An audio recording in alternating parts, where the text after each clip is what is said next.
Hello friend, welcome to our YouTube channel competition math point. दोस्तों, हम लोगों ने SSC GD previous year book को स्टार्ट किया था, जिसमें हम लोग जो है 23 को सेट तक देख चुके थे। आज हम लोग 24 नंबर सेट को स्टार्ट करेंगे और ये जो है 21/2/2019 थर्ड शिफ्ट का जो भी प्रश्न है वो हम लोग चर्चा करेंगे। तो स्टार्ट करने से पहले यदि आपने हमारे चैनल को अब तक सब्सक्राइब नहीं किया है तो सब्सक्राइब कर लें। नीचे में सब्सक्राइब बटन दिख रहा होगा, जिसे प्रेस करके आप लोग सब्सक्राइब कर सकते हैं और बगल में जो बेल का आइकन आएगा उसको भी क्लिक कर ले, ताकि आपको वीडियो की नोटिफिकेशन वगैरह मिलती रहेगी। आप हमें फेसबुक, ट्विटर, इंस्टाग्राम इन सभी सोशल मीडिया प्लेटफॉर्म पे फॉलो कर सकते हैं। उसका लिंक आपको डिस्क्रिप्शन बॉक्स में मिल जाएगा, जहां से आप मुझे सोशल मीडिया प्लेटफॉर्म पे फॉलो कर सकते हैं। साथ ही साथ आप हमारे टेलीग्राम ग्रुप को भी ज्वाइन कर सकते हैं। उसका भी लिंक आपको डिस्क्रिप्शन बॉक्स में मिल जाएगा, जहां से आप हमारे टेलीग्राम ग्रुप को आसानी से ज्वाइन कर सकते हैं। टेलीग्राम ग्रुप जरूर ज्वाइन कीजिएगा, क्योंकि जो भी स्टडी मटेरियल जो होती है वो टेलीग्राम में ही प्रोवाइड कराई जाती है, या फिर जो भी क्वेश्चंस के सॉल्यूशन होते हैं, ये जो बुक है इनका जो सॉल्यूशन का पीडीएफ होता है वो भी टेलीग्राम में ही प्रोवाइड कराई जाती है। उसके बाद मैं आपको कह दूं कि अगर आपको किसी प्रकार का प्ले स्टोर से बुक डाउनलोड करना है, ठीक है, जैसे कि जो भी मैं अभी बुक पढ़ा रहा हूँ उसको टेलीग्राम से अगर डाउनलोड करना है बुक, तो उसका लिंक आपको एक डिस्क्रिप्शन बॉक्स में एक लिंक मिल जाएगा। उस लिंक के माध्यम से आपको बहुत सारी किताब जो है डाउनलोड करने का ऑप्शंस दिखने लगेगा, ठीक है। तो आपके अकॉर्डिंग जो आपको लगता है कि वहां से ये किताब हमारे लिए बेटर है, तो वो किताब आप डाउनलोड कर लीजिए। जो किताब आपको चाहिए वहां से डाउनलोड कर सकते हैं, वो प्ले स्टोर पे है, लिंक आपको डिस्क्रिप्शन बॉक्स में मिल जाएगा। तो चलिए शुरू करते हैं आज का क्लास। ओके, चलिए फर्स्ट नंबर प्रश्न आपकी स्क्रीन पे है, ठीक है। सभी कोई प्रश्न गौर से देखेंगे और सॉल्व करने की कोशिश करेंगे, ठीक है। प्रश्न है 51 नंबर कि निम्नलिखित ग्राफ का अध्ययन कीजिए, ठीक है। निम्नलिखित ग्राफ का अध्ययन कीजिए और जो विभिन्न मदों के उत्पादन में दर्शाता है उसके प्रश्नों का उत्तर दें। प्रश्न आपको यहाँ पे है, ठीक है। क्रमशः 2014, 2015 और 2016 में कंपनी द्वारा तैयार किसके किसके तैयार पैंट की संख्या के बीच अनुपात बताना है, ठीक है। पैंट की संख्या का अनुपात सिर्फ बताना है, वो भी किस कब कब 2014, 15 और 2016, ठीक है। देखिए बीच में 15 है, 2015 समझिएगा, 2014, 2015, 2016। सिर्फ हमको देखना है किसके बारे में, पैंट के बारे में। तो आप लोग देखिए पैंट कहाँ है। तो देखिए जूता को जो है इस वाले लाइन से ड्रॉ किया गया है। ये जो लाइन है ये जूता का लाइन है, ठीक है। ये जो लाइन है ये जूता का लाइन है। ओके, अगला कलर अगर लेते हैं, शर्ट को किस कलर से किया है, तो हल्का जो है ब्लैक इस कलर से, ये जो हल्का है ब्लैक इस कलर से, ठीक है। और अब लास्ट की जो बारी है पैंट, पैंट जो है फुल्ली ब्लैक, जो फुल्ली ब्लैक है इससे इसको कवर किया गया है, ठीक है। तो अब आप देखिए कि 2014 में पैंट कितना है, 15 है। 2014 में पैंट कितना है, 15 है, तो 15 रेशियो। 2015 की बात करेंगे तो 2015 में पैंट कितना है, 30 है, तो 30 रेशियो। 2016 में पैंट की बात करेंगे तो कितना है, 21, तो 21। अगर ये कटने वाला है तो काट के आप छोटा कर सकते हैं, तो ये कट जाएगा 5 तिहाई 15, 10 तिहाई 30 और 7 तिहाई 21, यानी कि 5 10 7 आंसर हो जाएगा। 5 10 7 बी नंबर ऑप्शन। ओके, चलिए नेक्स्ट प्रश्न की ओर बढ़ते हैं, देखेंगे अगला प्रश्न क्या है। प्रश्न आपकी स्क्रीन पे है, देखिए कहता क्या है पावर नंबर कि एक पेन ड्राइव को 30% और 20% की दो क्रमिक छूट के बाद बेचा गया था। यदि वस्तु का विक्रय मूल्य 560 रुपया था, पेन ड्राइव का अंकित मूल्य बताना है कि कितना है। तो पेन ड्राइव का अंकित मूल्य नहीं पता है तो मान लेते हैं कि 100 रुपया था। पेन ड्राइव का अंकित मूल्य कितना था, 100 रुपया था। पहले 30% की छूट थी तो 70 रुपये बिकेगा, प्रतिशत हटाएंगे 100। दूसरा छूट 20% का था तो 80 पे बिकेगा, प्रतिशत हटाएंगे 100, बराबर वस्तु बिका कितना है, 560 रुपया में। आप इसको काट लीजिए और x का जो वैल्यू आएगा वही पेन ड्राइव का मूल्य था। ये 0 से ये 0, ये 0 से ये 0। 8 और 7 को गुणा करेंगे तो 56 होता है। 8 7 56, 56 से 56 कट जाएगा 10 बार में, यानी कि x का वैल्यू कितना हो जाएगा, यहाँ पे 100 और उधर 10। 100 और 10 को गुणा करेंगे तो कितना हो जाएगा, 1000। 1000 ऑप्शन में देखिए कहाँ है, सी नंबर। सो राइट आंसर हो जाएगा सी नंबर। ओके, नेक्स्ट प्रश्न की ओर बढ़ते हैं, देखेंगे अगला प्रश्न क्या कहता है। चलिए अगला प्रश्न आपकी स्क्रीन पे है, ठीक है। चलिए सॉल्व करते हैं सभी को। 53 नंबर कहता है दो संख्याएं a स्क्वायर और 9 है, यदि उनका मध्य अनुपात b है तो a स्क्वायर और b square ratio a square और b स्क्वायर का मान बताना है। a स्क्वायर और प्लस b स्क्वायर और रेशियो किसका है, ए स्क्वायर माइनस बी स्क्वायर। तो आपको पता है क्या कि ए स्क्वायर और 9 क्या है, यदि उनका मध्य अनुपात बी है, ठीक है। मध्य अनुपात आपको पहले पता होना चाहिए कि क्या होता है, ठीक है। मध्य अनुपात पता होना चाहिए था कि क्या होता है।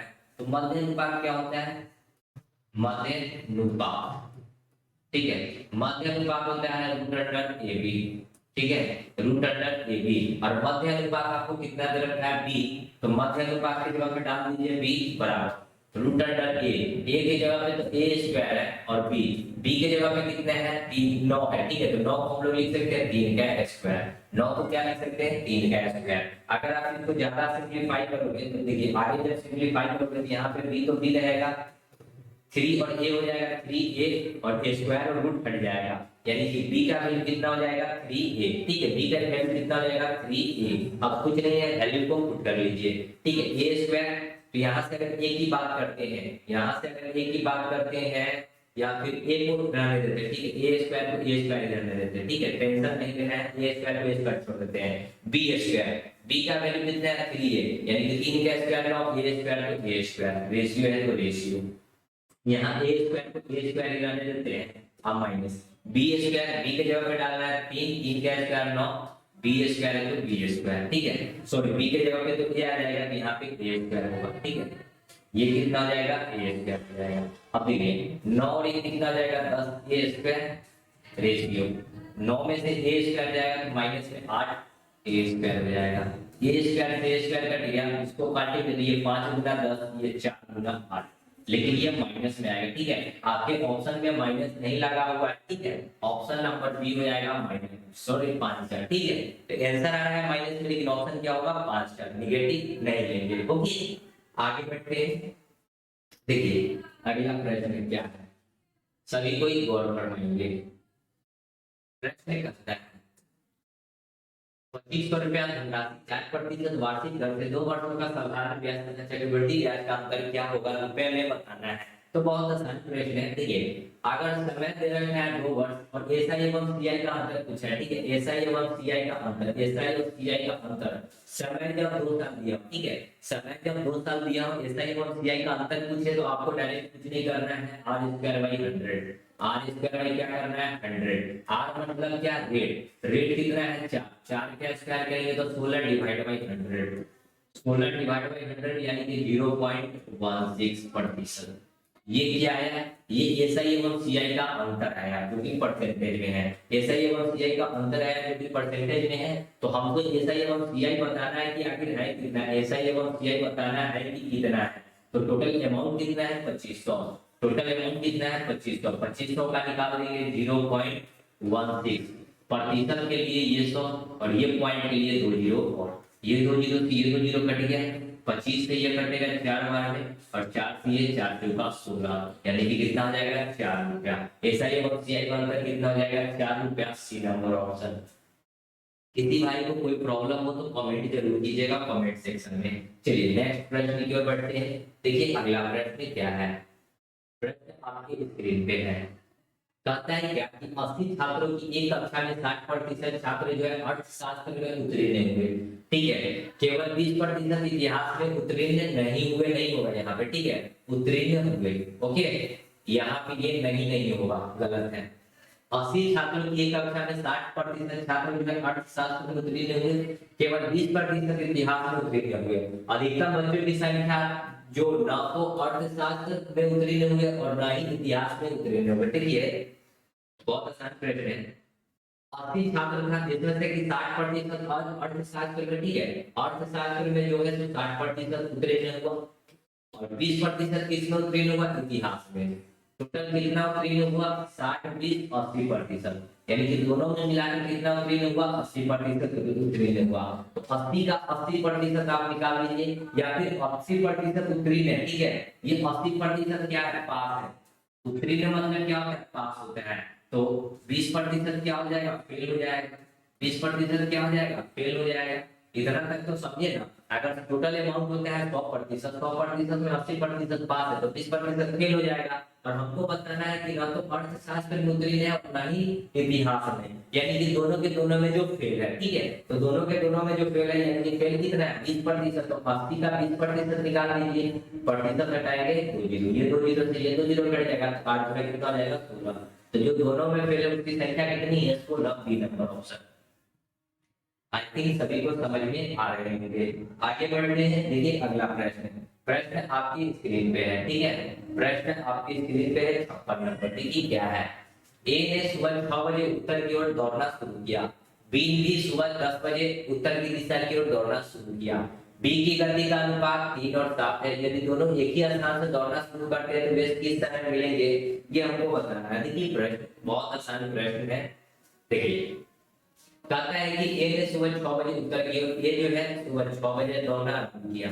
बी जो है क्या बजे चला दौड़ना आरंभ किया, तो बी 10 बजे दौड़ना आरंभ किया। अब देखिए कि इनका स्पीड का अनुपात दे रखा है। स्पीड का अनुपात क्या दे रखा है, तो ये 3 की स्पीड से दौड़ रहा है और ये 7 की स्पीड से दौड़ रहा है। तो ये 6 बजे से दौड़ा, 10 बजे तक ये दौड़ा होगा, ठीक है। तो ये कुछ ना कुछ डिस्टेंस तो ट्रैवलिंग किया होगा, ठीक है, कुछ ना कुछ डिस्टेंस तो ट्रैवलिंग किया होगा।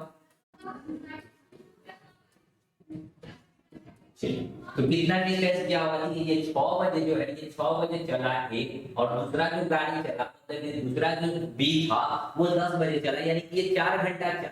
ये 4 घंटा चला 3 की स्पीड से, 4 घंटा चला 3 की स्पीड से, ठीक है। 4 घंटा चला 3 की स्पीड से, ये ऊपर में 6 AM में चला, ठीक है, ये 6 AM में चला और ये 10 AM में चला। तो ये 6 से 10 चला ना, ये चल ही रहा है। ये जो है 6 बजे से लेकर 10 बजे तक चला, उसके बाद जो है बी चला, तो ए चल ही रहा है। तो ये कितना टोटल घंटा चला, 4 घंटा चला। टोटल 4 घंटा चला, स्पीड कितना था, 3 का स्पीड था। तो ये डिस्टेंस आ गया, ठीक है। अब आपको पता है कि ये स्पीड है, तो टाइम के रिस्पेक्ट में क्या आ जाएगा, जस्ट उल्टा। ये 7 तो ये 3, ये 7 तो ये 3। अब देखिए एक चीज मैं आपको यहाँ पे समझाना चाह रहा हूँ। ए भी इधर की ओर जा रहा है और बी भी इधर की ओर जा रहा है, ठीक है। ए भी उसी डायरेक्शन में जा रहा है, बी भी उसी डायरेक्शन में जा रहा है, तो चाल क्या होगा, घटेगा। चाल क्या होगा, जब घटेगा। तो मैंने आपको बताया था कि जब दोनों का क्या बताया था आपको कि जब दोनों ही सेम डायरेक्शन में होगा तो चाल क्या होगा, घटेगा। तो हमको चाल घटाना है, तो हम टाइम का रेशियो बेकार में निकाल लिए, ठीक है। टाइम का रेशियो हम फालतू में निकाल लिए। चाल देखिए, इसका 3 का चाल, इसका 7 का चाल, तो अंतर कितना का है, चाल में 4 का अंतर है। अंतर कितना है, 4 का अंतर है। तो डिस्टेंस दिया हुआ डिवाइड बाय करेंगे किससे, 4 से। देखिए अब आपको सूत्र में थोड़ा सा लिख देता हूं। समय का सूत्र क्या होता है, 4। टाइम बराबर क्या होता है, 4 बराबर दूरी बट्टा समय, समय बराबर दूरी बट्टा 4। तो देखिए ऊपर में दूरी, नीचे में 4, तो क्या निकल के आया, टाइम आया कितना, टाइम निकल के यहाँ से 3 घंटा, यानी कि टाइम कितना लगेगा, 3 घंटा। टाइम कितना लगेगा, 3 घंटा। लेकिन 3 घंटा कब से लगेगा, तो 10 बजे के बाद लगेगा 3 घंटा। तो 10 बजे में 3 घंटा जोड़ दीजिएगा, तो 10 और 3 13, 13 का मतलब कितना होता है, 1 बज जाएगा, ठीक है। 13 के बाद क्या होगा, 1 आता है तो 1 बजेगा। 10 3 13, 13 मतलब 1, बी नंबर ऑप्शन दोपहर के 1 बजे। ओके, बहुत आसान प्रश्न था, किसी भाई को कोई दिक्कत नहीं होनी चाहिए। चलिए आगे बढ़ते हैं। देखिए प्रश्न है 57। मीरा और शीला की वर्तमान आयु का अनुपात 9:5 है। मीरा है, एम से मीरा कर लेते हैं और एस से शीला कर लेते हैं। जिसकी आयु का अनुपात ये 9 था तो ये 5 था। अब आगे करना है कि 8 साल बाद शीला की आयु मीरा की वर्तमान आयु के बराबर हो जाएगी। 8 साल, ठीक है, 8 साल बाद क्या करना है, 8 साल बाद शीला की वर्तमान आयु, शीला की आयु मीरा की वर्तमान आयु, मीरा की वर्तमान आयु क्या होती है, ऊपर वाला क्या है, ये हमारा प्रेजेंट का रेशियो है, ठीक है। ऊपर वाला क्या है, हमारा प्रेजेंट का रेशियो है।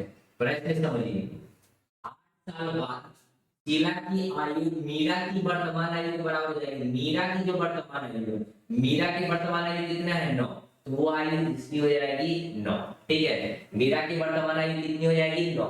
इसकी जो वर्तमान आयु है, देखिए कह रहा है कि आयु मीरा की वर्तमान आयु के बराबर हो जाएगी। मीरा की वर्तमान आयु 9 है, तो ये 9 के बराबर हो जाएगी। तो ये वाला 9 उठकर यहाँ चला है। ठीक है, ये 9 5 था तो ये 9 हो गया, ये पहले 5 था तो ये 9 हो गया, यानी कि वृद्धि कितने की है, 4 यूनिट की वृद्धि है। तो हमको इधर भी उतने ही की वृद्धि करनी होगी। ये 9 था, किसमें भी 4 यूनिट की वृद्धि करेंगे तो कितना हो जाएगा, ये 13।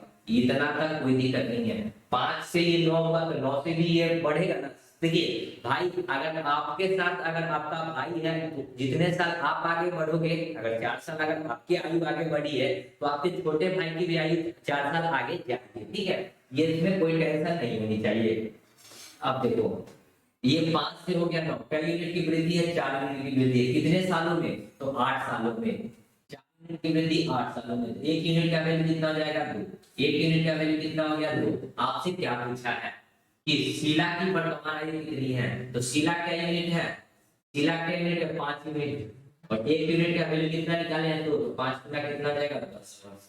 तो शीला की वर्तमान आयु कितनी हो जाएगी, 10 वर्ष। B number option. किसी भाई को कोई तकलीफ हो तो भाई डायरेक्ट हमसे संपर्क करना। ठीक है, किसी भाई को, चलिए सिंप्लीफिकेशन है। ठीक है, सभी को ही करते हैं सिंप्लीफिकेशन। 50 नंबर कहता है कि प्रश्न चिन्ह पे क्या आएगा, तो करना कुछ नहीं है। सबसे पहले हम लोग अंदर से काम करेंगे। 5 और 2 को जोड़ेंगे तो कितना होगा, 7। 7 में से 1 जाएगा तो कितना होगा, 6। देखिए 5 और 2 7, 7 में से 6 जाएगा तो -1 -1। देखिए 5 और 2 7, 7 में से 1 जाएगा तो माइनस में 1, और -1 को 2 से गुणा करेंगे, और यहाँ पे प्लस और माइनस माइनस से रहेगा, और यहाँ पे 2 है। ठीक है, यहाँ पे क्या है, 2 है। ये ब्रैकेट बंद हो जाएगा, और यहाँ पे फिर 5 है और माइनस है, फिर माइनस है, ये ब्रैकेट हट के हुआ। ठीक है, 2 एकम 2, 2 में से 2 जाएगा तो 0 हो जाएगा। ये वाला टर्म टोटली 0 हो गया। अब देखिए माइनस माइनस प्लस 1 प्लस 5, 5 और 1 कितना हो जाएगा, 6। नहीं, थोड़ा सा मिस्टेक हो गया। ठीक है, इसको हम लोग करते हैं क्लियर, फिर से इसको सॉल्व करते हैं। ओके, देखिए इसको सॉल्व करते हैं। 6 में से 2 जाएगा तो 4, 4 में से 5 जाएगा तो माइनस का 1, माइनस को 1 से 2 से गुणा करेंगे तो माइनस का 2 रहेगा, और माइनस का 2, और यहाँ पे प्लस माइनस माइनस का 2, यानी कि 2 2 कितना हो गया, ये तो हो गया 0 आपका, टोटली ये 0 हो गया। ठीक है, यहाँ पे 1 माइनस बचा था 5। ठीक है, ये टोटल 0 हो गया, जिससे हमको कोई लेना देना है नहीं, जिससे हमको कोई लेना देना है नहीं। 5 में से ये जाएगा तो माइनस का 4 आएगा, माइनस का 4, ए नंबर ऑप्शन। ठीक है, फर्स्ट नंबर, फर्स्ट वाले में थोड़ा सा मिस्टेक कर बैठे थे, कोई बात नहीं। चलिए अगला प्रश्न देखिए। 15 है, 1 किलोमीटर की दौड़ में ए बी को 125 मीटर से हराता है। यदि ए की गति 16 मीटर प्रति सेकंड है तो बी की गति कितनी है, ये हमको बतानी। देखिए ए है और बी है, कौन कौन है, ए और बी है। कहता है कि क्या किलोमीटर का रेस है, 1 किलोमीटर का दौड़ है।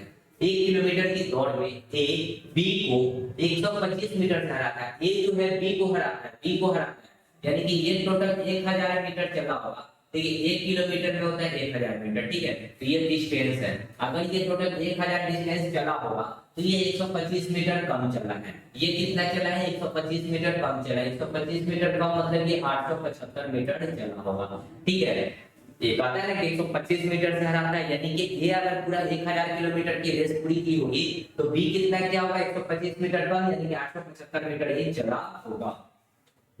काटेंगे तो 25 चौका 100, इसको 25 से काटेंगे, 25 दिया 75, 25 बचे 125, फिर इसको काटेंगे 8 बचे 40, 7 बचे 35। तो ये डिस्टेंस था। ठीक है, तो स्पीड में भी सेम ही रहेगा। ठीक है, जो डिस्टेंस का रेशियो होता है वही स्पीड का भी रेशियो होता है। जो रेशियो डिस्टेंस का होगा वही रेशियो स्पीड का होगा। बस टाइम में क्या हो जाता है, जस्ट इसका अपोजिट हो जाता है। तो टाइम की चर्चा आपको करना है, नहीं तो टाइम की हम चर्चा करेंगे ही नहीं। ठीक है, टाइम की चर्चा आपको करना है नहीं, इसमें तो टाइम की चर्चा हम नहीं करेंगे। कहता है कि ए की गति 16 मीटर प्रति सेकंड है।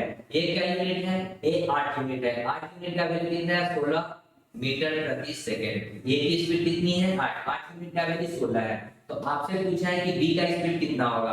बी क्या यूनिट है, बी क्या यूनिट है, 7 यूनिट है। तो 8 यूनिट का वैल्यू 16, तो 7 यूनिट का वैल्यू कितना हो जाएगा, 14 मीटर प्रति सेकंड। 14 देखिए ऑप्शन में ए नंबर ऑप्शन राइट आंसर। ठीक है, देखिए अब ये बहुत सारे स्टूडेंट को ये भी नहीं समझ में आता है कि 8 यूनिट का वैल्यू 16 है तो 7 यूनिट का वैल्यू 14 होगा। देखिए 8 गुना 16 तो 7 का 2 गुना 14 नहीं होगा। ठीक है, तो यही एक लॉजिक लगाया गया है। आई थिंक सभी को समझ में आ गया होगा। आगे देखिए अगला प्रश्न 60 नंबर। ठीक है, 60 प्रश्न देखिए, निम्नलिखित का अध्ययन करना है गोली मारी। डायरेक्ट प्रश्न नीचे है, प्रश्न पे हम लोग चलते हैं। वर्ष 2016 में कंपनी द्वारा उत्पादित जूते और शर्ट की कुल संख्या। ठीक है, वर्ष 2016 में, तो 2016 की चर्चा है तो हम लोग पहले इसको थोड़ा सा इधर कर देते ताकि आपको अच्छे से दिखे। चलिए वर्ष 2016 में, तो यहाँ लिखते हैं 2016 में, 2016 में जूते और शर्ट, जूता और शर्ट देखना है। 2016 का डायग्राम देखिए, 2016 का ये है, जूता है और शर्ट है, ये दोनों। ठीक है, 2016 में जूता और शर्ट ये दोनों होगा। 30 और 20 50 और 5 की कुल संख्या।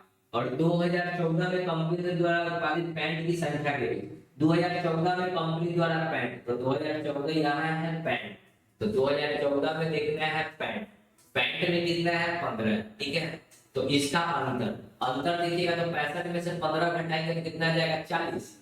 5 6 में से सॉरी 50 आएगा। ठीक है, 40 नहीं 50, अंतर कितना है 50 है। तो कहा है क्या कि संख्या के बीच क्या अंतर है। ठीक है,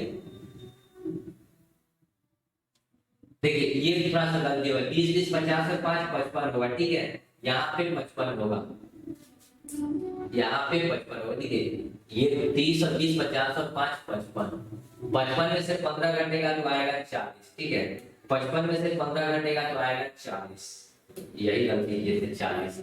अब 40 वाला ऑप्शन देखिए करना है, 40 वाला ऑप्शन एक ही नंबर है, डी नंबर। ठीक है, तो राइट आंसर हो जाएगा डी नंबर। अब कहिएगा कि सर डी कैसे हो गया, तो यहाँ पे क्वेश्चन में उत्पादन जो है कितना है, हजारों में है, तो इसको 1000 से गुना कर दीजिएगा। तो उत्पादन हजारों में है, 1000 से गुना कर दीजिएगा, तो 40 पर 3 जीरो बैठा दीजिए, यानी कि 40 सजा डी नंबर ऑप्शन। किसी भाई को कोई तकलीफ हो तो कमेंट करिए ना। ठीक है, आगे चलिए 61 देखिए, प्रश्न है वह छोटी से छोटी संख्या ज्ञात कीजिए जो 4 8 2 6 12 से विभाजित है। देखिए ऐसा कोई संख्या छोटा से छोटा देखिए जो इस सब से कट जाए। अब देखिएगा कि 4 से 24 को काट के देखिए कट जाता है, 8 से 24 भी कटता है, 2 से 24 भी कटता है, 6 से 24 भी कटता है और 12 से भी 24 कटता है, यानी कि राइट आंसर हो जाएगा 24। ठीक है, 24 एक ऐसा संख्या है। ठीक है, 24 सबसे छोटी संख्या है। आपसे कहा है कि छोटी संख्या बताना है, तो 24 ऐसा छोटी संख्या है जो टोटल से कटता है। या फिर नहीं निकालने आता है तो आप एलसीएम निकाल लो। ठीक है, नहीं निकालने आता है तो आप एलसीएम निकाल लो, 4 8 2 और 6 और 12 का क्या कर लो, एलसीएम निकाल लो। 2 से ये 2 बार में, ये 4 बार में, ये 1 ये 3 ये 6, 2 से ये 1 ये 2 ये 3 और ये 3, फिर 3 से लगाएंगे तो यहाँ 2 रहेगा, ये 1 ये 1। अब सबका गुना कर दीजिए, 2 गुना 4 4 के 12 12 गुना, तो सबसे छोटी संख्या क्या हो जाएगा 24। ठीक है, आगे अगले प्रश्न की ओर बढ़ते हैं। आप लोगों का सपोर्ट है, आप लोग लाइक शेयर कमेंट ठोकते रहिएगा। देखिए 62, ए और बी एक साथ काम करते हुए 30 दिनों में काम को पूरा करते हैं। ए और बी किसी काम को 30 दिनों में पूरा करते हैं। आगे कहता है उनकी काम करने की क्षमता का अनुपात 3:2 है। इनकी काम करने की क्षमता का अनुपात यानी कि ए और बी के स्पीड का जो अनुपात कितना है 3 और 2 है। आगे क्या कहता है, तेज व्यक्ति कितने दिनों में काम को पूरा करेगा ये हमको बताना है। तेज व्यक्ति तो जिसका स्पीड ज्यादा होगा वो तेज होगा। ठीक है, तो दोनों मिलकर 30 दिन में काम को करते हैं, दोनों का स्पीड कितना है 3 2 5। अब हमको तेज व्यक्ति वाला देखना है, तो तेज व्यक्ति वाला कौन है, ए है, तो 1 से भाग कर देंगे, 3 से ये 10 आएगा, तो 10 बचे कितना जाएगा 50 दिन में, यानी कि तेज व्यक्ति कितना दिनों में करेगा 50 दिन में, बी नंबर ऑप्शन। आगे अगले प्रश्न की ओर, तीसरा प्रश्न क्या कहता है, एक शर्ट के अंकित मूल्य पर 30% की छूट मिलने से एक व्यक्ति एक टाई भी खरीद सकता है जिसका क्रय मूल्य 210 रुपया है। तो व्यक्ति ने शर्ट के लिए कितना भुगतान किया ये हमको बताना। ठीक है, ऐसा होता है कि आप किसी दुकान में गए कोई कपड़ा खरीदने के लिए और आपको कोई डिस्काउंट मिलेगा, डिस्काउंट में जो भी कुछ मिले तो आप क्या करते हैं कि जो पैसा मिला इसका कोई सामान दे दीजिए। तो वही व्यक्ति जो है यहाँ भी किया है कि अंकित मूल्य पर 30% छूट लिया और छूट जो मिला उसमें 210 रुपया का उसको छूट मिला और वो टाई खरीद लिया। बेचारा शादी करने जा रहा होगा तो एक टाई भी खरीद लिया। तो देखिए छूट था 30% और छूट दिया कितना में, तो 210 रुपया, यानी कि छूट जो था 30% था और टाई का जो कीमत था वो छूट के पैसे से खरीदा गया था, जिसका क्रय मूल्य था 210 रुपया। पूछा है कि व्यक्ति ने शॉर्ट के लिए कितना भुगतान किया, तो 30% तो उसको छूट मिला, तो वो भुगतान कितना किया होगा, 17% का भुगतान किया होगा मेरे भाई। ये जीरो से ये जीरो कट गया। अब आप गुना कर लो, 3 सत्ते 70, 7 सत्ते 49, यानी कि 490 रुपया, यानी कि उसने कितना भुगतान किया है, 490 रुपया। शर्ट के लिए ओनली 490 रुपया भुगतान किया है। आगे देखिए 64 नंबर क्या है, ठीक है। कहता है क्या कि 12 पुरुष या 20 महिलाएं 54 दिनों में किसी काम को करती है। देखिए मेल पुरुष मतलब क्या, मेल 12 को, और महिलाएं यानी कि फीमेल क्या है वो 20 को, किसी काम को कितने दिनों में करती है, 54 दिनों में करती है, तो 54 दिनों में करती है। अगर इसको हम लोग आगे पहले सिंपलीफाई कर लेते हैं, उसके बाद आगे के क्वेश्चन को आगे बढ़ेंगे। देखिए ये मान लेते हैं कि ये आदमी का टाइम है, ये 12 दिन में, ये 20 दिन में है, भले मेल और फीमेल, ठीक है, हम मान लेते हैं ये टाइम है। तो इस दोनों का एलसीएम लेंगे तो कितना जाएगा, 20 और 12 का एलसीएम लेंगे तो हो जाएगा 7। 12 25 60 और 20 दिया 60, 12 25 60 20 दिया 60। काम किससे करवाना है, 9 पुरुष से। एक पुरुष का स्पीड कितना आ गया, 5 का, तो 5 इंटू पुरुष क्या हुआ है 9 को, प्लस 12 को महिला, 12 3 महिला का स्पीड 3 हुआ है, महिला का हुआ है 12, यही इसी से काम करवाना है। चलिए जोड़ घटा गुणा भाग 9 5 45 12 दिए 36, 45 प्लस 36 कितना जाएगा, 45 और 40 की 70 और 75 और 81, यानी कि 81 की स्पीड से करना है टोटल इतना का, तो डिवाइड बाय 81। अब इसको आप कैलकुलेट कर लीजिए, कैलकुलेट तो करने आता ही है। 9 9 81, 9 6 54, 3 तिया 9, 20 तिया 60, 3 गुना 6, तो 20 को 2 से गुना करेंगे तो 40, यानी कि कितने दिन में काम समाप्त हो जाएगा, 40 दिन में। ए नंबर ऑप्शन। किसी भाई को कोई तकलीफ नहीं होनी चाहिए। आगे चलिए कह रहा है क्या कि आंकड़े का इतना का माध्यिका बताना है। तो माध्यिका क्या होता है, बीच की वैल्यू। माध्यिका क्या होती है, जो बीच का वैल्यू होता है। और माध्यिका निकालने से पहले हमको क्या निकालना होगा, इसको या तो असेंडिंग ऑर्डर नहीं तो डिसेंडिंग ऑर्डर में कन्वर्ट करना होगा, या तो बढ़ते क्रम नहीं तो घटते क्रम में हमको अरेंज करना होगा। तो बढ़ते क्रम या तो घटते क्रम में अरेंज करेंगे तो सबसे पहले छोटा वैल्यू लिखेंगे, यानी कि 18। 18 से बड़ा क्या है 23, 23 से बड़ा क्या है 26, 26 से बड़ा क्या दिख रहा है 28, 28 से बड़ा हमको शायद 31 लग रहा है। देखिए 23 हो गया, 26 हो गया, 28 हो गया, 31 हो गया। 31 के बाद यहाँ 34 दिख रहा है, तो 34, और 34 के बाद यहाँ पे 37, 37 के बाद 42, 37, 37 के बाद 42। चलिए अब क्या करते हैं, दोनों साइड से आदमी को छांटते हैं, मतलब कि संख्या को बराबर मात्रा में छांटते हैं। तो यहाँ से 3 को संख्या छांटे, 1 2 3, इधर से भी 3 को संख्या को छांट दीजिए, यहाँ से 3 को, बीच में बचा 2 का वैल्यू। तो पहले माध्यिका क्या होता है, बीच में अगर 2 वैल्यू आएगा तो दोनों को जोड़कर 2 से भाग, दोनों को जोड़कर 2 से भाग, तो कितना आ जाएगा 8 और 1 9, 2 3 5 डिवाइड बाय 2, यानी कि 2 दूना 4, 1 9 दूना 8 दूना 16, 9 दूना 18 पॉइंट 5 दूना 10, 29.5, 29.5 ए नंबर ऑप्शन। ठीक है 29.5 ए नंबर ऑप्शन। आगे बढ़ते हैं, ठीक है। चलिए देखिए अगला प्रश्न 66। 6 बच्चों के पास चॉकलेट की औसत संख्या है। देखिए 6 को बच्चे हैं और औसत चॉकलेट की संख्या 6 है, यानी कि टोटल चॉकलेट कितना हो जाएगा 36 हुआ। यदि एक और बच्चा उसके साथ शामिल हो जाता है, 7 बच्चों के पास चॉकलेट की औसत संख्या 7 हो जाती है। पहले 6 होता है, एक बच्चा और आ गया 7 और औसत संख्या 7 हो जाती है, यानी कि 49 हो गया। कहता है 7वें बच्चे के पास चॉकलेट की संख्या कितनी है, यह को बतानी है।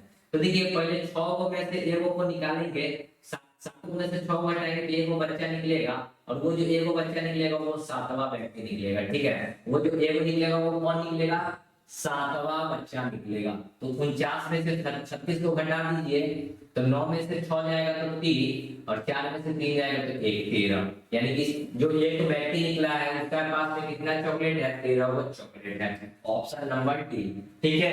उसके पास कितना चॉकलेट है, 13 वो चॉकलेट है। ओके, चलिए आगे बढ़ते हैं अगले प्रश्न की ओर। देखिए अगला प्रश्न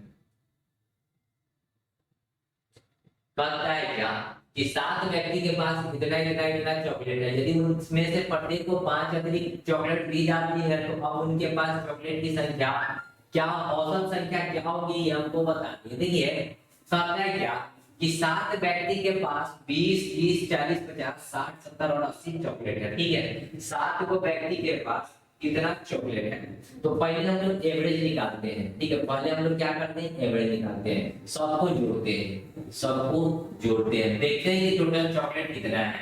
तो जोड़ेंगे तो 30, 30, 50, 50, 100, 40, 140, 60, 200, 200, 8, 7, 15, यानी कि टोटल जोड़ने पे आएगा 350 डिवाइड बाय, ये क्या को में बढ़ेगा 7 को में, तो डिवाइड बाय 7, 7 5 35, यानी कि 50 वो एवरेज है, ठीक है। चॉकलेट का एवरेज कितना है, 50 है। यदि उनमें प्रत्येक में से 5 अतिरिक्त चॉकलेट दी जाती है, ठीक है, सबको 5 को जो है अतिरिक्त चॉकलेट, यदि उनमें से प्रत्येक को 5 अतिरिक्त चॉकलेट दी जाएगी, तो अब औसत देखिए, अब जो है अब 5 को जब सबको अतिरिक्त मिलेगा तो औसत में भी 5 की वृद्धि हो जाएगी, ठीक है। औसत में भी क्या होगा, 5 की वृद्धि हो जाएगी, 50 और 5 कितना हो जाएगा, 55, यानी कि नया का जो औसत होगा वो कितना हो जाएगा, 55। ओके, देखिए औसत में सबको अगर जितना देगा बढ़ाएगा उतना औसत में बढ़ेगा, जितना घटाएगा उतना औसत में घटेगा।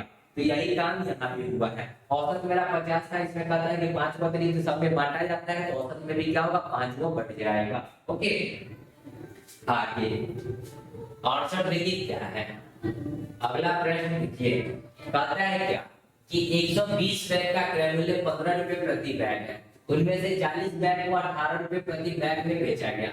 यदि 4 प्रति बैग का लाभ प्राप्त करना है तो शेष बैग को किस मूल्य पर बेचा जाना चाहिए, ये हमको बतानी है। देखिए प्रश्न क्या है, 120 बैग का क्रय मूल्य 15 रुपए प्रति बैग है, 120 बैग का क्रय मूल्य कितना है, 15 रुपए प्रति बैग है। कहता है कि उसको 4 रुपए प्रति बैग का लाभ प्राप्त करना है, और उसने 40 बैग बेचा,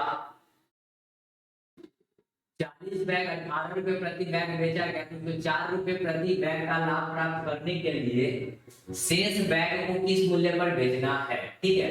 देखिए 120 बैग का टोटल 15 और 4 को बैग मतलब 4 रुपए प्रति बैग का लाभ भी प्राप्त करना है, तो यहाँ पे 4 को बैग का प्रति लाभ तो टोटल कितना हो जाएगा, ये हमको पता कर लेते हैं कि इसका एसपी क्या होना चाहिए, यानी कि कितना में बिकना चाहिए, ये हमको पता कर लेते हैं, ठीक है।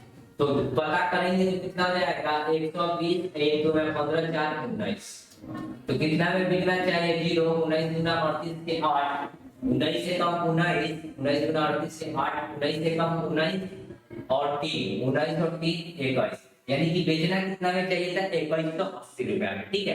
देखिए खरीदना 120 रुपए प्रति में 15 रुपए प्रति बैग से, तो उसको 4 रुपए एक्स्ट्रा मतलब कि लाभ चाहिए, तो 4 रुपए एक्स्ट्रा लाभ चाहिए, तो 15 में 4 जोड़ दिया, यानी 19 रुपए का हिसाब से उसको बेचना होगा, तो 120 बैग 19 रुपए के हिसाब से बेचेगा, तो बेचना कितना है, 2180 रुपया में।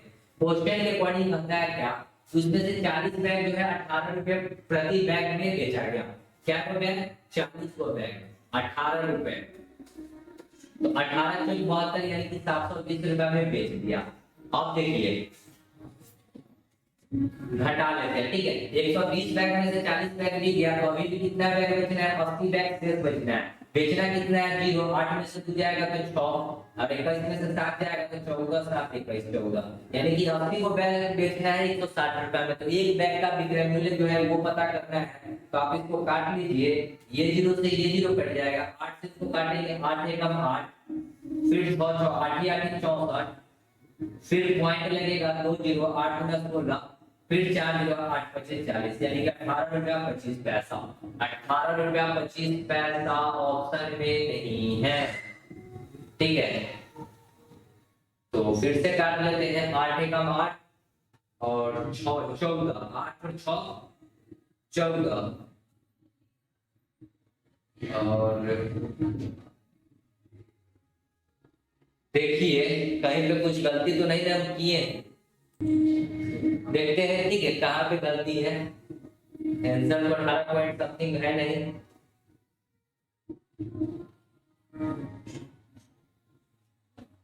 देखते हैं ठीक कहाँ गलती है। 19 गुना 38 के 8, 19 एक 19 और 3 22 होता है, ठीक है। 19 और 3 कितना होता है 22 होता है, तो यहाँ पे गलती है, ये 22 होगा, ठीक है, ये 22 होगा, यही गलती था। चलिए गलती पकड़ा के 120 में से 40 जाएगा तो 80 का बैग बचेगा, और यहाँ पे घटाएंगे 0, 8 में से 2 तो 6, 22 में से 7 तो यहाँ 15 हो जाएगा, 15 7 22, बस यही गलती था, ठीक है। एक 0 से एक 0 कट गया, 8 से इसको काटेंगे, 8 है कम 8, फिर 8 7 8 या 64, 8 9 72, फिर 72 4 0 8 बचे 40, यानी कि 19.5, 19.5 नंबर ऑप्शन, ठीक है। तो एक बैग को किस मूल्य पे, मतलब शेष बैग को किस मूल्य पर बेचे जाना चाहिए था, 19.50 पे, ठीक है। चलिए छोटा सा मिस्टेक था गुना करने में, इसीलिए गलत हो गया। कहता है क्या, यदि किसी मूलधन पर ब्याज 1 रुपए पैसे प्रति रुपए के मास को, देखिए 1 पैसा प्रति रुपया, पैसा 1 है और प्रति रुपया में है, प्रति मास है, मास मतलब होता है महीना, मास मतलब महीना, ठीक है। हो तो प्रति वर्ष कर कितना प्रतिशत है ये हमको बताना है, तो अब आपको दर बताना है, तो आपको फॉर्मूला पता है ब्याज का, एसआई बराबर क्या होता है। देखिए यहाँ पे हम आपको सिंपलीफाई करके इसलिए बता रहे हैं, फॉर्मूला भी इसलिए बता रहे हैं ताकि आप चीजों को समझे। ओके, एसआई बराबर क्या होता है, P into R into T divide by 100। आपको रेट निकालना है, आपको रेट पूछा गया है, प्रश्न में आपको क्या पूछा गया है कि दर बताना है। यहाँ से अगर R निकालोगे, यहाँ से जब R निकालोगे तो ये देखो एस है, एसआई है मतलब ब्याज है, तो 100 इनटू ब्याज, एसआई ब्याज है तो एक एसआई करने देते, अभी हम इसको बाद में लिखेंगे, और डिवाइड बाई क्या आ जाएगा, यहाँ से R निकल गया तो P इनटू T। आप देखिए सॉल्यूशन करते हैं, 100 तो 100 हमारा रहेगा ही रहेगा, एसआई कितना है 1 पैसा है, ब्याज कितना है 1 पैसा है, ठीक है 1 पैसा है, पैसा को रुपया में कन्वर्ट करेंगे तो कितना से भाग करना होगा, देखिए पैसा को रुपया में कन्वर्ट करना है, देखिए 100 पैसा बराबर 1 रुपया होता है, तो 1 पैसा को रुपया में भाग बनाने के लिए डिवाइड बाई 100 से करना होगा, ठीक है। पैसा को रुपया में कन्वर्ट करने के लिए डिवाइड बाई 100, ठीक है। 1 पैसा था, 1 पैसा को रुपया में कन्वर्ट किए तो 1/100, ये हो गया, बट्टा में पी, पी मतलब प्रिंसिपल, प्रिंसिपल क्या है प्रति रुपया, यानी कि 1 रुपया, इनटू में टी, टी मतलब क्या वर्ष, प्रति महीना मतलब महीना भी कितना है 1 रुपया महीना, महीना को साल में कन्वर्ट करेंगे तो डिवाइड बाय 12। अब इसको सॉल्व कर लीजिए, ठीक है, सॉल्व करोगे तो ये 2 जीरो से ये 2 जीरो कट जाएगा, 1/12 है तो 12 मान के ऊपर चला जाएगा, यानी कि 12%, कितना आ जाएगा 12%, बी नंबर ऑप्शन। किसी भाई बहन को, किसी को तकलीफ हो किसी प्रकार का, तो कमेंट सेक्शन में कमेंट आप लोग कर सकते हो, ठीक है। इसीलिए मैं आपको कहा था कि फॉर्मूला में बस इसलिए लिख रहा हूं ताकि आपको चीजें बढ़िया से समझ में आए, ठीक है। तो त्वरित क्या हो जाएगा 12%। चलिए आगे देखिए अगला प्रश्न, 17 एक समवृत्ताकार शंकु के आधार का क्षेत्रफल 1408/7 सेंटीमीटर स्क्वायर है, यदि उसकी ऊंचाई 100 सेंटीमीटर है और पाई का वैल्यू 22/7 मानकर शंकु का वक्र पृष्ठ सतह का क्षेत्रफल कितना होगा, ठीक है। एक समवृत्ताकार शंकु के आधार कैसा होगा, ये शंकु इस प्रकार का होता है, और ये जो है आधार है, आधार कैसा होता है वृत्ताकार होता है, वृत्त का क्षेत्रफल होता है पाई r स्क्वायर, और कितना तरह का है 1408 डिवाइड बाई 7।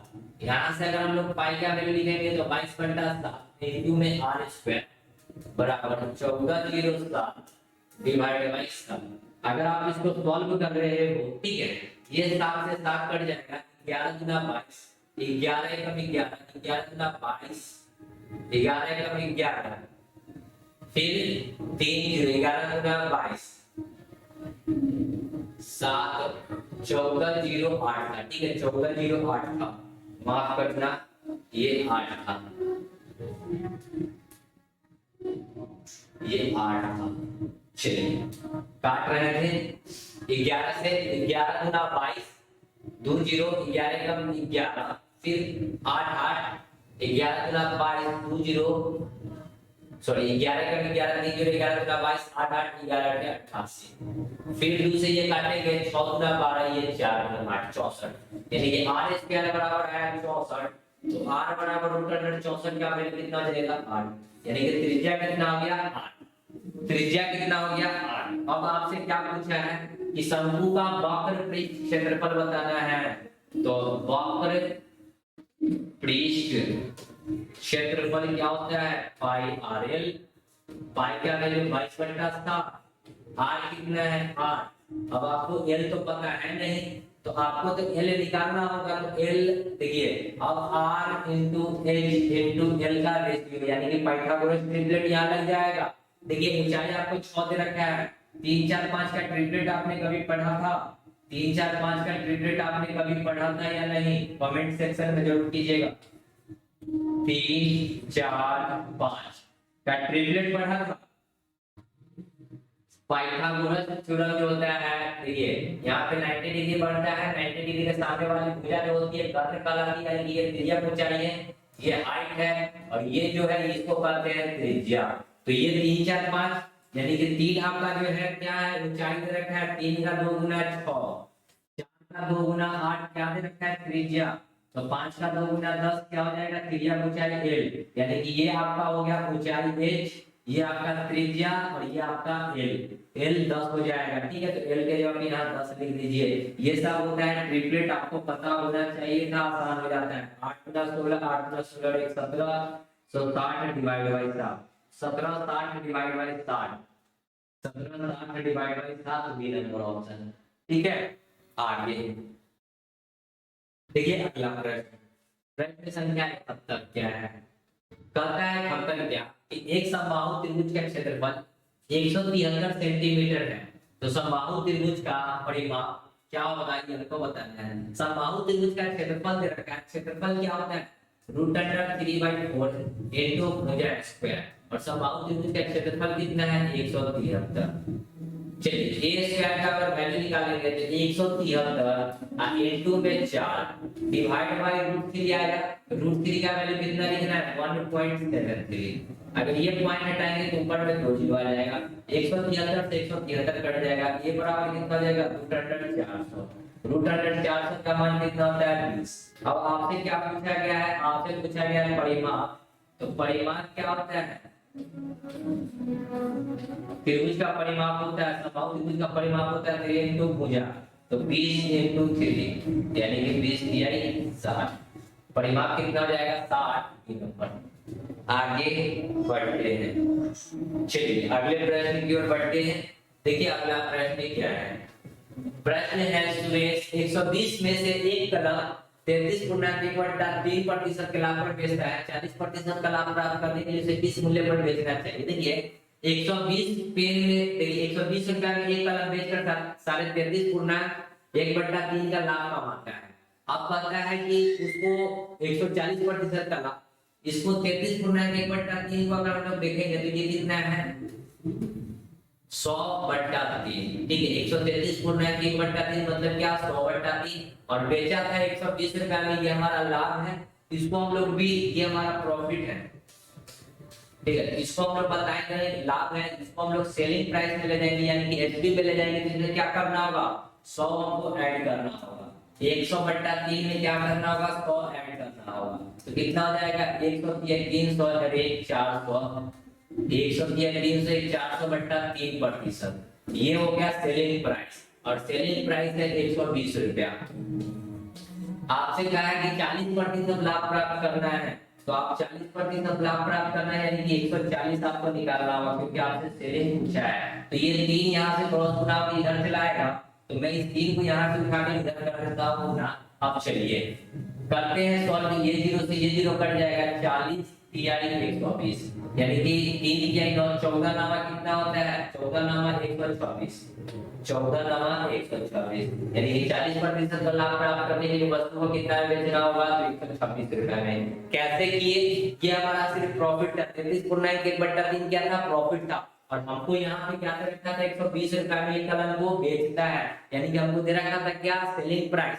तो मैंने प्रॉफिट को क्या किया सेलिंग प्राइस में कन्वर्ट किया। सेलिंग प्राइस बनाने के लिए क्या होता है इसमें क्रय को ऐड करना पड़ता है। तो प्रॉफिट में क्रय को ऐड करने के लिए हमारा क्या बन गया सेलिंग प्राइस यानी कि एसपी बन गया।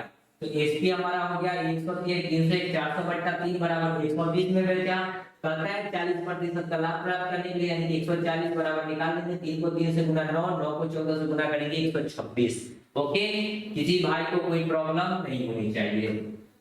अगला प्रश्न देखिए, अगला प्रश्न क्या है। प्रश्न अगला है, ठीक है, ऊपर में कुछ भी दिया हो उससे हमको मतलब नहीं है, हमको नीचे से मतलब है। कंपनी द्वारा वर्ष 2014 और 2016 में तैयार सभी उत्पादों को मिलाकर उनकी कुल संख्या कितनी है। 2014 और 2016 में सभी उत्पादन का जोड़ना है। 2014 वाला इन तीनों को जोड़ना है और 2016 कहाँ है, 2016 में इन तीनों को जोड़ना है। ठीक है, चलिए जोड़ते हैं। तो 15 10 25 और 2 27.5 इधर जोड़ेंगे तो 30 20 50 और 1 30 20 50 20 70 76 जोड़िए तो 0.5 तो 5 रहेगा। 6 7 7 6 13 के 3 7 9 1 10। अब देखिए 10 35 वाला कोई ऑप्शन आपको दिख रहा है, 10 35 वाला कोई ऑप्शन दिख रहा है, डी नंबर ऑप्शन दिख रहा है 10 35 00। सो राइट आंसर हो जाएगा यही। अब देखिए बहुत सारे स्टूडेंट को कहेंगे सर यहाँ पे 00 भी लगा हुआ है, तो भाई ये आपका हजार में है, ये आपका क्या है हजार में, इसको हजार से गुना कर दो। जब इसको हजार से गुना करोगे ये पॉइंट आएगा तो एक जीरो ये जीरो से ये जीरो कट गया तो 10 35 पर डबल जीरो। ठीक है, उतना करने की आपको जरूरत नहीं है एग्जाम में। ठीक है, ऑप्शन से तुक्का आप मार सकते हो। चलिए आगे 74 नंबर दीजिए। 74 कहता है कि किसी अर्धवृत्त का परिमाप उसके क्षेत्रफल के बराबर है। ठीक है, अर्धवृत्त का परिमाप जो है उसके क्षेत्रफल के बराबर है। तो अर्धवृत्त का परिमाप क्या होता है हुआ। ठीक है, अर्धवृत्त का परिमाप क्या होता है पाई आर प्लस 2 और क्षेत्रफल के बराबर है। तो अर्धवृत्त का क्षेत्रफल क्या होता है पाई आर स्क्वायर का आधा। पाई आर स्क्वायर का क्या होता है आधा। व्यास की लंबाई ज्ञात करनी है कि क्या होगा, व्यास की लंबाई यानी कि आपको डी बताना है कि क्या होगा। तो बस इन दोनों को सॉल्व कर लीजिए। सॉल्व जब करेंगे तो क्या हो जाएगा, दोनों में से आपको कॉमन ले लेंगे तो यहाँ पाई बचेगा, पाई का वैल्यू 22/7 और यहाँ से 2 बचेगा। इधर पाई का वैल्यू 22/7 इनटू में आर स्क्वायर बाई 2। देखिए यहाँ से एक आर आपका कट गया। ओके, 7 गुना 14, ठीक है 7 गुना 14, 14 में 22 जोड़ेंगे तो कितना जाएगा 22 का 26 10 36 डिवाइड बाई 7। इधर कितना जाएगा 22 बटा में 7 इंटू 2। 7 से ये 7 कट गया, दूसरे ये 11 बार में इंटू में 8 था तो 8, यानी कि 8 निकालेंगे तो कितना जाएगा 26/11। 26/11। ठीक है, r बराबर 26/11 हो गया, लेकिन हमको r नहीं निकालना है तो व्यास निकालना है। तो व्यास क्या होता है डायमीटर क्या होता है 2 इंटू त्रिज्या। तो d बराबर क्या हो जाएगा 2 इंटू त्रिज्या। त्रिज्या कितना है 36/11, तो 36/11 तो 36 गुना 72/11। अब देखिए 11 6 66, 66 और 6 72/11, 6 पूर्णांक 6/11, 6 पूर्णांक 6/11। C number option is the correct answer. किसी भाई को कोई प्रॉब्लम नहीं होनी चाहिए। आगे 75 देखिए क्या है, सिंप्लीफिकेशन है, सभी कोई कर लीजिए सिंप्लीफिकेशन। निम्नलिखित प्रश्न का स्थान पे क्या है ये हमको बताना है। तो सिंप्लीफिकेशन है, सबसे पहले ब्रैकेट का काम करेंगे। 4 5 और 1 6, 6 में से 4 जाएगा तो 2 बचेगा। ठीक है, यहाँ पे बचा 2 को 8 से गुना करेंगे तो हो जाएगा 16 प्लस 3 प्लस का 12। ठीक है, और माइनस का 6 माइनस का 2। ओके, चलिए 2 माइनस 16 की 19, 19 में से 6 घटाते हैं, 19 में से 6 घटाएंगे तो कितना बचेगा 13, 13 12 होते हैं 25, 13 12 25। ठीक है, 13 12 25। ऐसा ऑप्शन में कुछ नहीं है। ठीक है, तो ऐसा ऑप्शन में नहीं है तो यहाँ से हम इसको पहले उड़ाते हैं। ठीक है, अगर नहीं है तो क्या है हम गलत सही करेंगे। 5 1 6, 6 में से 4 घटेगा तो बचेगा 2, 2 को 8 से गुना किए तो 16। ठीक है, 16 16 में 3 जोड़ेंगे तो हो जाएगा यहाँ 19, 19 में से 2 माइनस 6 माइनस 16 और 3 19 प्लस 12 12 6 18 और 4 12 6 18 देखिए यहाँ 16 3 19 यहाँ पे माइनस था ठीक है यहाँ पे माइनस था तो 16 3 19 12 6 18 18 में से 19 जाएगा तो कितना बचेगा माइनस का 1 2 माइनस अंदर में माइनस का 1 माइनस माइनस प्लस तो 2 एकम देखिए माइनस माइनस हो जाएगा प्लस फिर 2 माइनस माइनस प्लस 2 और 1 3 ऑप्शन नंबर बी ठीक है ऑप्शन नंबर बी हो जाएगा राइट आंसर। तो उम्मीद करते हैं दोस्तों कि सभी के सभी प्रश्न आपको समझ में आए होंगे। ओके तो मिलते हैं नेक्स्ट वीडियो में, तब तक के लिए धन्यवाद। जय हिंद, जय भारत, वंदे मातरम।